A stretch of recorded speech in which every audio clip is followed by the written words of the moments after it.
समझाया और कहा कि हम बेवजह नहीं मरने आए।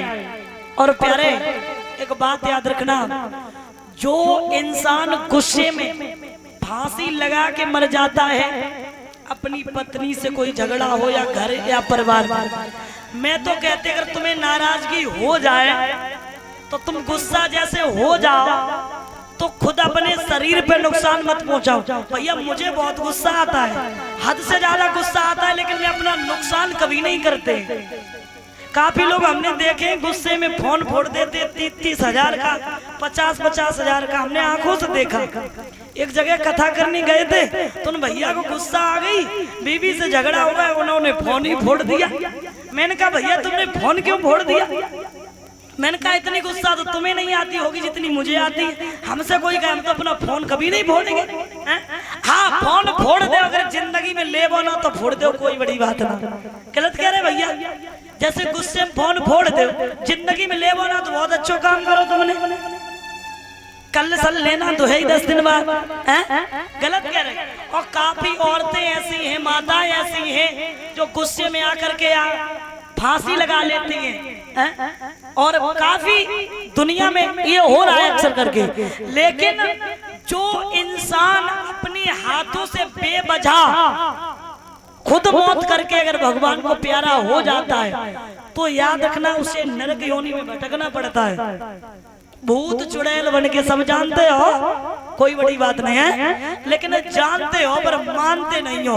इंसान जानता सब, कथा के बारे में कौन नहीं जानता है। अब तो यूट्यूब चल रहे हैं, यूट्यूब बच्चे देखो टच फोन 20-20 हजार के चला रहे हैं, और कथाएं जहाँ होती हैं बात तुरंत यूट्यूब पे डल जाती है।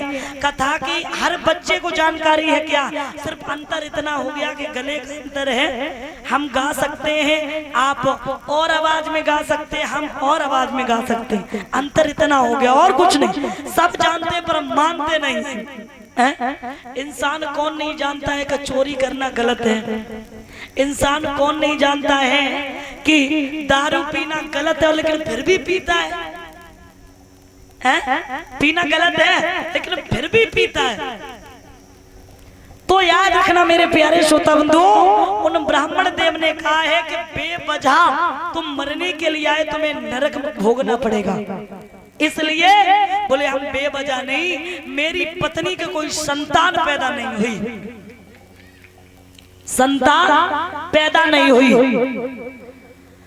तो उन्होंने कहा है ब्राह्मण देव ने कि तुम लौट जाओ, पुत्र पैदा हो जाएगा। और ये सब कर्मों का खेल होता है, पुत्र देना या ना देना, ये सब दे लेना या छीन लेना भगवान की माया होती है। ये सब कर्म होते हैं, सब कर्म होते हैं प्यारे श्रोता बंधु।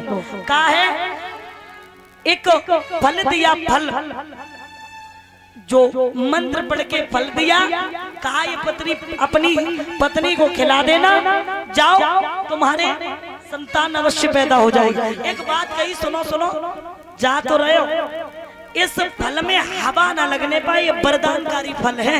अगर हवा लग गई तो ये फल दूषित हो जाएगा। उस फल को लेकर के चल देते हैं, और जब फल को लेकर के चल देते हैं, रास्ते में बड़ी तेज आंधी आई।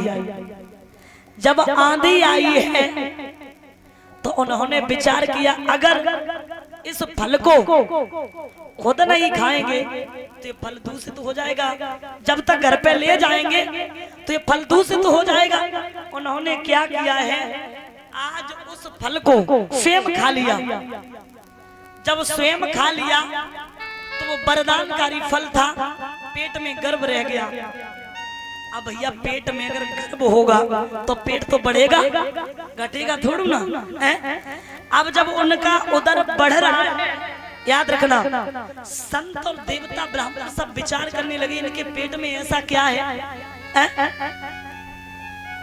एक औरत का अगर पेट बढ़े तो सोच सकते हैं गर्भवती है, लेकिन इंसान कैसे गर्भवती हो जाएगा?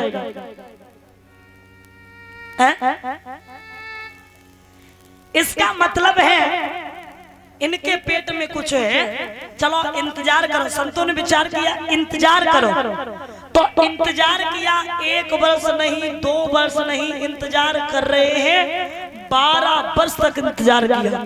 12 वर्ष के बाद संतों ने, ब्राह्मणों ने जब इनके उदर को फाड़ा तो पुत्र ने जन्म लिया।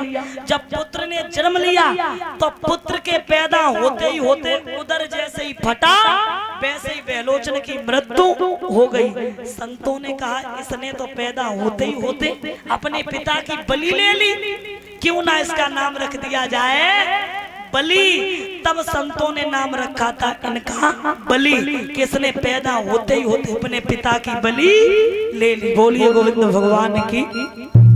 महाराज बलि बड़े धार्मिक हैं, बड़े प्रतापी हैं, किसी बात की कमी नहीं है। विंध्यावती नाम की लड़की के साथ विवाह हुआ। यज्ञ करते, पहले के राजों का नियम था यज्ञ करते थे, और पहले का एक नियम था कि जो 100 यज्ञ पूरे कर लेता था वो इंद्र का इंद्रासन प्राप्त कर लेता था। याद रखना, इंद्र का इंद्रासन ले लेता था।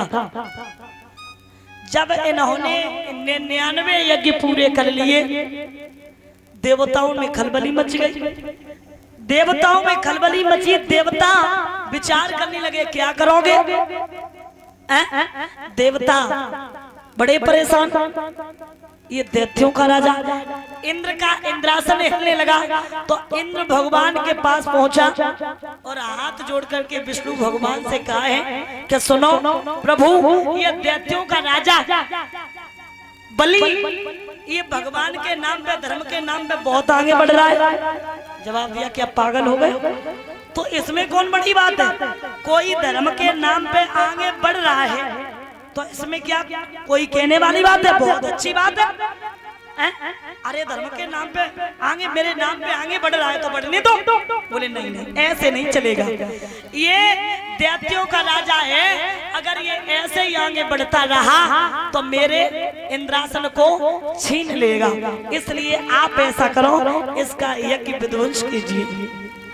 बोले नहीं, गलत कह रहे हो। कोई धर्म के नाम पे आगे बढ़ रहा है, उससे बड़ा पाप मुझे लगेगा, मैं नहीं जाएंगे। बोले प्रभु, चरणों पे गिर गया, और जब चरणों पे गिर गया है तो आज भगवान 52 अंगुल के बने, 52 अंगुल के बने हैं, और राजा बलि को छलने के लिए चले। कैसे?